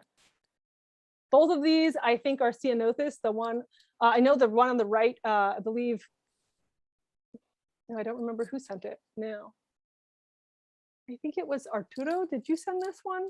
Anyway, variegated form, you can see that it has like the yellow and green. So that's kind of an interesting, unique kind of leaf pattern to it. And this one, I really can't identify just with the green here alone, but it looks to be like some kind of ceanothus here, like the green bark and stuff. But I honestly, I've said this in other classes, but it really is my nightmare to have to like identify plants on Zoom by picture only. Eriogonum fasciculatum, we didn't have it as a, well, we didn't have a picture of it. So many of you guys sent that in. Great California native. This is like, you know, awesome. You can see the big clusters, the flower clusters. You even have a bee here. So proof that pollinators love it. I love this example. This is someone who's actually hedged it or created a hedge, pruned it into a hedge, which you don't commonly see. It's more of like the open bush shrub form, but so interesting and like funny looking even. It looks like a little pound cake, but cute little option, Eriogonum. So again, we talked about these being, what's the word? Good for pollinators. Does anyone remember like what, what's it called? What plant community you might find Eriogonum fasciculatum in? I'm gonna call on people, guys. Anyone want to shout it out? You guys can unmute yourself. Chaparral? Yeah, Jason, are you speaking? Yeah. Yeah, chaparral and even coastal sage scrub. It actually pops up in both. But yeah, so these are really commonly found there. And so if you have a kind of chaparral themed garden, would be great for that. Here's some more Eriogonums. Here on the left is Eriogonum grande rubescens. And this is a small one. It looks like it was recently planted. Kind of on the, you can see the clusters are, the picture we had in the slideshow was pink. These are already spent and looking like whitish or brown. And so these could be cut back to here, you know, remove the stem. And this is kind of a smaller one. Maybe it's only a year old or something. But yeah, this is an option. Then there's Eriogonum crocatum, which is actually very rare. And what was it? I know who sent this one in. I wrote it down, I think. Yeah, Ernesto, you sent this one in, right? Yeah.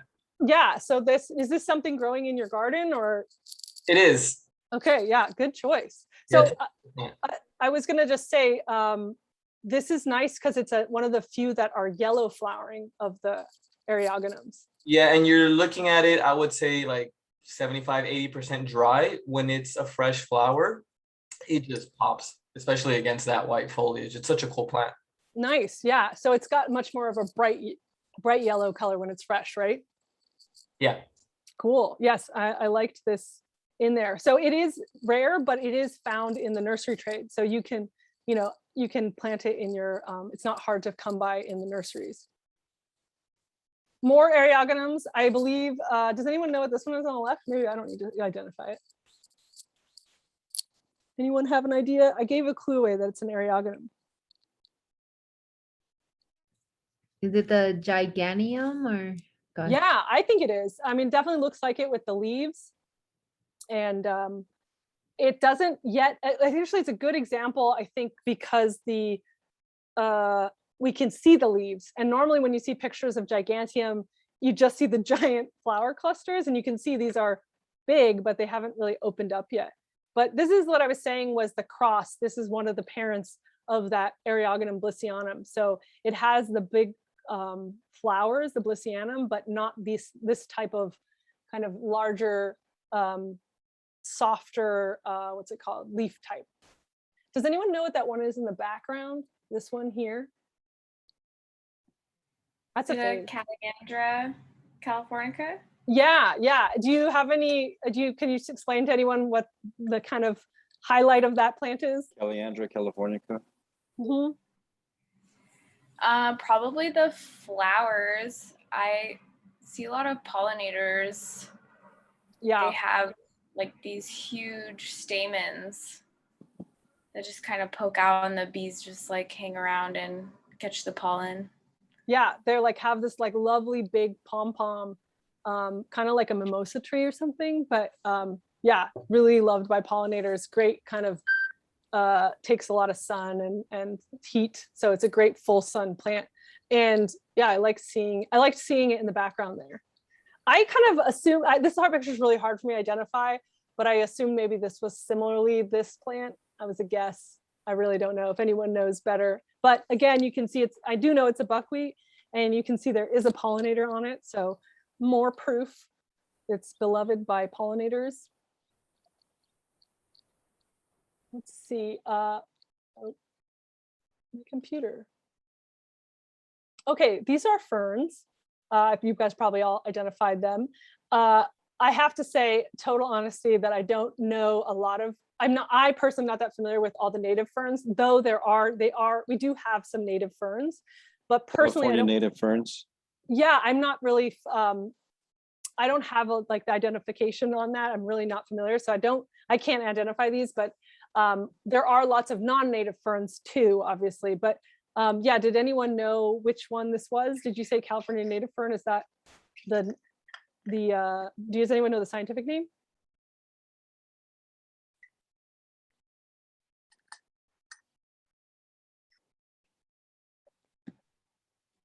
Polystica munidum, that's a native California fern. I think the common name is sword fern. Okay. But neither of them look like that. Right.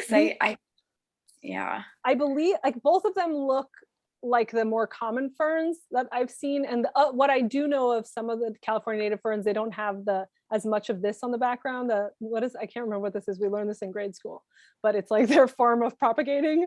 They're like spores. So I can't confirm or deny, but we did talk about this. Like, what plant community do you guys think that these would be found in? Don't make Netta have to answer every single one, guys. Coastal. What? Any other ones? Tropical. Definitely, maybe a coastal because more moisture. Oh, I see riparian, yes. Yeah. Mm-hmm. Yeah. So riparian, because like ranges. yes. Sorry, I think I cut a lot of you off, but yeah. So it's gonna be they're definitely more water loving. You know, that's kind of I think most people kind of understand that about ferns. So definitely you want to put this in either like a shadier spot or a wetter spot, and think like that. Like think in terms of the plant community. These are some good pines, some good tree examples. We do have native pines. I didn't get the species name on this, and again, it's difficult to identify from here alone. But like I know the Tory pine is a great, easy grower, though it's rare wildly. Very easy to grow and a great pine especially for coastal areas. But these are just some pines, and anyone wants to say anything about it, please shout out, or I can pull up my chat, I guess, so I can see.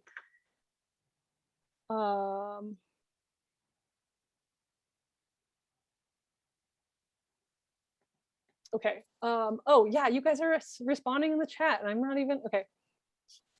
I just really can't multitask, guys. Hey, so Claire, yeah. I have a question.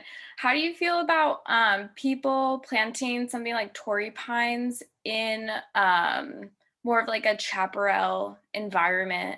And as far as like fires go, like are Tory pines prone to fire?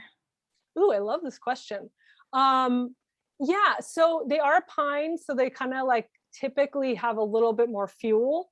And yeah, they are found more coastally. And so my personal like practice is really, I like to do more, the most locally native that I can. But obviously clients have their own preference, and some people are like, I really want a Torrey pine. And personally, I really try when I'm talking, like if it's with fire stuff, I kind of have like a spectrum of how much I push back on a client. So it would be like, how close or how much are they in the wildland urban interface? So someone that's like really in the wildland space, I would really suggest against these more high fuel, any of them, not just pines, but any high fuel kind of plants, and maybe stick with things that are a little bit hardier, like like I was saying, or maybe I wasn't, but the Rus family, they are typically pretty hardy not hardy, I guess is the wrong word, but they actually melt as opposed to like burn. The Rus family they melt, so they don't actually like encourage as much like combustion. So I would actually, that's how I would kind of answer that. It's not really an answer, but essentially, yeah, like depending on where the location of the garden is, coastal, or maybe if it's more urban, I wouldn't be so concerned about the pine location. But yeah, ideally I try to go with as hyperly local as I can. But some people are like, I really want a pine or something like that. And that's where I would be like, okay, does it make sense for this garden? So yeah, Milton says keep a good interface zone for sure. Oh yeah, Brenda, pine cones require fire to germinate. So yeah, that's such a good reminder, which is like, it's part of their cycle. But again, yeah, it does have quite a bit of fuel. And I think it's just about figuring, I thought your question was not about whether or not they would survive, but more about, is it a good safety issue? So that's what I was answering more. But in terms of if they can make it, for sure. Yeah. Okay. Okay. Thank you. Okay, cool. Well, I guess this one on the left is like probably considered a shrub, but totally one of my faves. This is Baja bird bush, which is Ornithostophilus appositifolius, if I said it right. It's a dead language, guys. Don't even get on me if I said it right. Don't want to hear about it. Anyway, Baja birdbush, lovely. Actually, it has this lovely white kind of bark that peels, not a whole ton, but it has this lovely white bark and has these lovely slender leaves. This is a Baja, well, it's actually native to some parts of San Diego, but there's only like 100 specimens left. And its region is more, or sorry, its growth distribution is more extensive in northern Baja. So I see this a lot down here, but unfortunately it's protected in the States, in California, but it is not protected in Mexico, and is threatened by development and populations and people moving kind of. There was actually a ton of the populations along the border, and when they built like the secondary border fence, they actually ripped out tons of these. So I'm a fan, love this one. And it is like it's a kind of a nice alternative to folks that like that olive tree Mediterranean look, because it has the olive leaf kind of opposite slender leaf to it. And I think it kind of is similar. So it's a good substitute if you want a native, California native for olives, and maybe you don't want the olive fruit. But yeah. And I saw, saw on the internet, it came up as, it looked as though it used to be an Arctostophilus. Yes, I have heard that. Actually, I think there's a book that I use a lot for San Diego and Northern Baja called San Diego County Native Plants. And I believe they talk about that it used to be in that family, and then sort of recently they've moved it out. But yeah, it does have, actually, you can tell it has like mini manzanita flowers, those urn-shaped ones. It's like a fraction of the size, and it does produce like little fruity, you like the manzanita, like a little berry thing, but it's just kind of a smaller version of it. So it definitely has the same flower shape and kind of fruiting vibe, and even look like the branches, even though that's not how people identify. But yes, it was in that family for some time, and they always change. So, but yeah, you can tell it, and a great olive substitute, like I was saying. And Milton, yeah, identified the one on the right, sycamore. So Platanus racemosa. This is great for riparian areas, and probably why it's totally fine being in this parkway with grass. There's water. Oops. Oh my God. yeah, so sycamore, they're on the right. This is a small one, but they get very large, and they get up to 40, 50 feet tall. The scientific name is Platanus racemosa, or again, I probably am not the person that pronounces it right, but I don't really believe in it. So yeah, you do have a card of it. It's actually deciduous in its kind of fall form, where it's orange and not green, like the leaves are all yellowing and orange, but it's a Western sycamore on your flashcard. And then epilobium, this was featured in the PowerPoint, but this is a great example. Again, just you guys pointing out some epilobiums and the different leaf shapes. I kind of like that you had that there were two here of the California fuchsias. You can see these really skinny leaf shape, like the rosemary style, and then over here a bit wider and just a little bit fleshier of a leaf. So again, great for pollinators. Anyone identify this leaf? It's not the California fuchsia, but it's pretty notable. Yarrow. Yeah, exactly. So that's the yarrow. It's such a lovely, like, feathery plume. What about, oh, this is good. Spherulaceae ambigua. We have two. This is desert mallow. The one on the top for sure is Lewis Hamilton, which is just a varietal, but it sure looks like the one on the left is too. But there's, apricot mallow is great for full sun. Pollinators love that. You often find bees like in the morning, like kind of just like sleeping, waking up in those little cupped flowers. Super cool. In fact, that Theodore Payne poppy hour with Crystal Hickman, right? She had quite a few pictures with the apricot mallow and like bees all cute and curled up. It was very cool. But yeah, so great for pollinators. And I mean, I like both. I love this with the backdrop of this, looks like the Hesperoeuca whipplei, but it maybe isn't, because it does have quite a bit of serrated. But either way, if this is not a native, you can see that they go well together. There's some rock mulch, a lot of drainage. It looks like it's doing great. So it does well in this kind of drier situation, or more exposed. Oh yeah, Datura wrightii. So so many names for this in so many different languages and cultures, and there's Jimson weed to sacred datura to toalache to so many names for this guy. I believe this one on the right is also datura, but I wasn't sure because it's just the leaves. But I like that we have kind of a range here. You can see the big flower here, and I love that you caught sometimes they have that purple tinge, not always. And then here looks like a little bit more spent one, a little bit more of a dry, weedier type. And you can see the flower is starting to kind of like close up and dry up, but great pollinator friendly for sure. Anyone have any It's tidbits about this? right? What was that? It's poisonous. Yes, Only it if you is. eat it. Only if if you you leave eat it alone, it's fine. Yep. Yeah. And yeah, it's been used in Smells like lots of peanut butter. cultures. So it's been used in lots of cultures as like a hallucinogen and as like a medicinal thing. But yes, it is poisonous to pets and people if you eat it. So beware of your dumb dogs, and I guess people trying. The plant on the right looks like the Cucurbita foetidissima. I was wondering, melon. right? I was wondering the same. Coyote melon. Yeah. Do you think that too? It looks like coyote melon to me. Yeah. I was wondering the same, because I was like, it looks so big. But yeah, that's a good point. If you look closely, the leaf to that is not the same as the Yeah. leaf in So you can in the see datura. here. And then also the stems are different. Yeah. So you can see like this is more of a green It's a one. vine. Yeah. So this is the coyote gourd. Coyote melon, coyote gourd. Melon, yeah. sorry, coyote melon. I think coyote either one is acceptable. Yeah. For as far as regional names. Yeah, and Ismail, this is not bindweed. The flower is much larger. It's kind of like more like almost the size of my face. And bindweed is like a smaller one that fits in your hand. So, and bindweed is a lot more viney. And this is kind of just like a little spreading bit of. It looks like squash. Yes, it looks like more like a squash, and the leaves are bigger like that. Whereas bindweed is much more, it's smaller and more viney and like, suffocating out things.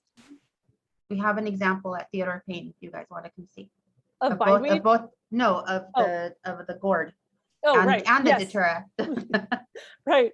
Okay, so another one, there's a lot going on in the left photo, but just starting, I put these kind of two aster type flowers next to each other.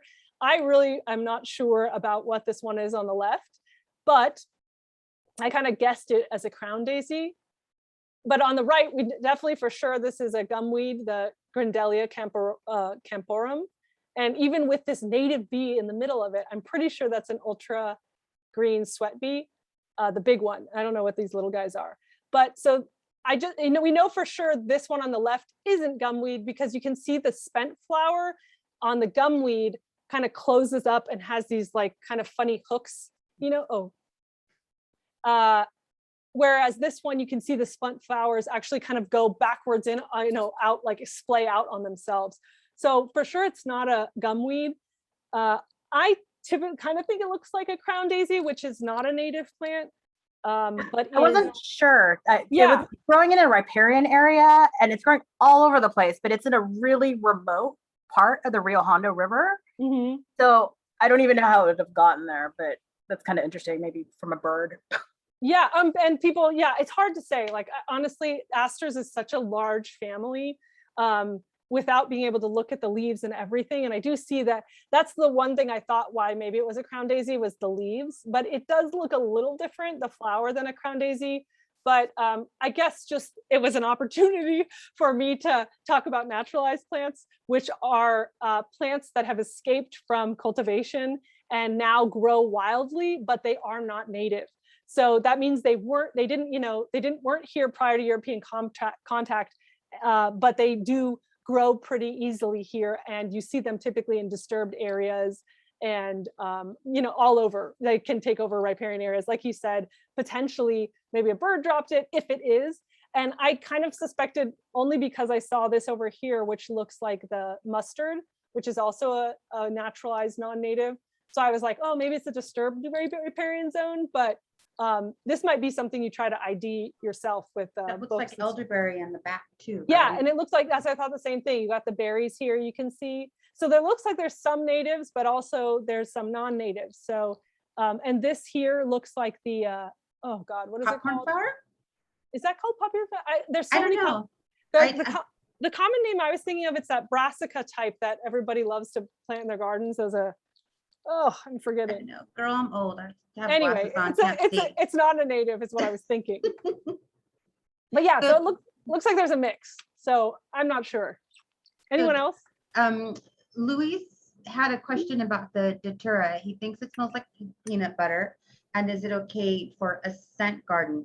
My answer would be, unless you know how it's going to affect other people, don't put it somewhere public. If you know how it's going to affect you, then whatever, you do what you want. Me personally, I'm okay touching the leaves and the flowers and all of that, but we've had people on staff that after cutting it say they feel dizzy and they need, to go sit down. I don't know. So Yeah. It affects people different ways. I've heard the exact same thing, which is like, for me personally, nothing. Yeah. But I've heard people that are like, they had it in the car next to them and felt sick. So yeah, I think if it's a public garden, definitely like maybe, make sure it's either like in a remote spot or either, if it's just your garden. I mean, I feel Well, like we have it here. Yeah, we have it here at the foundation. It's a great ground cover. Yeah, it's beautiful and it's Mhm. pollinator. It's great. I think you guys will get used to it. Basically, most of my answers will be like, it depends. I almost never will give you an answer, sadly. Manzanitas, let's see, wait, what are we at time? 6:53. I'm gonna go back to these are some other natives. I wanna go through all your pictures, but I wanted to go to the homework for next week, or sorry, the homework for this class. Here's some more of those Dudleyias. This is definitely on the left is the Bretonii, the giant chalk Dudleya. But these ones on the right, I believe, are the non-native types. So we typically don't see this kind of purpley one that's very smooth with no chalk. This looks like a lot like the ones that you can buy at succulent kind of pro succulent stores type thing. I'm going to, oops, why won't you let me escape? I'm going to go back to, yeah. Let's see, homework. Oops, not trying to edit. Okay, so homework for this week before I get carried away is to observe a few mature native plants, and actually just do one. If you want to do a few, fine, but do one, but do it well. So do a native plant, compare it to your flashcard and any other resources. I'm going to do another slide of resources after we go over this, but just kind of look it over and like learn about it. You know what I mean? And figure out like, and compare the resources. The idea here is to like get to know your different resources and see how they change. You can go to Theodore Payne's website. They have lots of plants listed, and just look it up and see like, does this maximum size listed match with Calscapes? Does it match with the flashcards? Also Las Pilidas nursery, which has a website. They have tons of information on, like I said, the next slide, I'll show it to you. But find out about it. Is it full size? Is it flowering? What kind of, like, does it need maintenance? Like, what do you see from when you look at it? A lot of these resources are going to give you tips about its like maintenance and what it should look like. And you kind of should look at it and be like, what are you seeing? How is it managed? Is it being like pruned to hell, or does it seem like it's pretty happy? What do you mean by mature, established, non-pruned, been there for at least 5 years? Yeah, so a mature would be like, is it its mature size, at least in this homework situation? So has it reached kind of max capacity? Is it an adult size? If it's mature, it should be its full size, and it should be established, meaning establishment means like it can take long stretches of time without irrigation. So it can like live on its own, essentially. We don't have to irrigate it, though it maybe you do for kind of aesthetic reasons. It should be able to handle like kind of living on its own without our intervention. That would be established. And there isn't necessarily a date for it. Typically we say it takes 1 to 3 years for establishment. But in the case of something like a really large tree, like an oak tree, obviously it's not going to be its max size. And I wouldn't say it's mature once it's 50 years old. It's just mature once it's what's it called? Can live on its own and you're not watering it anymore. So that is, again, kind of it depends, but yes, I'm looking for something that's established. Okay. Yeah. And max size. Like, let me know if you see that the resources say it should be bigger than this or smaller, or smaller than this. And maybe you can, just give me your insight, because I don't really need you guys to just like regurgitate what you read on the resources. I want to hear what you guys are seeing and considering. Like, maybe this isn't a max size because it looks like it's competing with a lot of other plants or something like that. You know what I mean? Like, I want your insight and just to see what you guys are seeing in the landscape. So, and try to pick only plants, only pick plants that are in the horticultural setting. I don't want you to go out and like hike and find something in a native landscape, because this is a horticultural maintenance class. So we want to talk about its maintenance, not some wild plants. So stick with that. Yeah, I just mentioned the question because like if you look at Calscapes, sometimes the height is 3 to 15 or 10 feet. So there's like a huge kind of variety, and kind of also depending on season. Like my hummingbird stage, like right now it's like 2, but when it shoots at that stalk on spring, like it's pretty tall. Yeah. So I think that's exactly what, like, you already are there, but that's exactly what I want to see. So like, and that's why there's the ranges, but maybe, looking at all the resources and seeing all the max ranges and being like, wow, this one states that 3 feet is the max, but this one says 5 feet. And I know this is 5 feet, like, is it within its range? And yes, you're making the point of kind of the homework, which is once you get into the resources, you realize they're all kind of different. And I would consider the max height with flowering. So like in the case of the hummingbird sage, yeah, like when it has its flowers, granted, maybe when you're observing it, it doesn't have them on them, but that's kind of what I would consider its max height. But yes, great point. And like, you basically are doing the homework. Oh, that's right. I want to go to the next slide.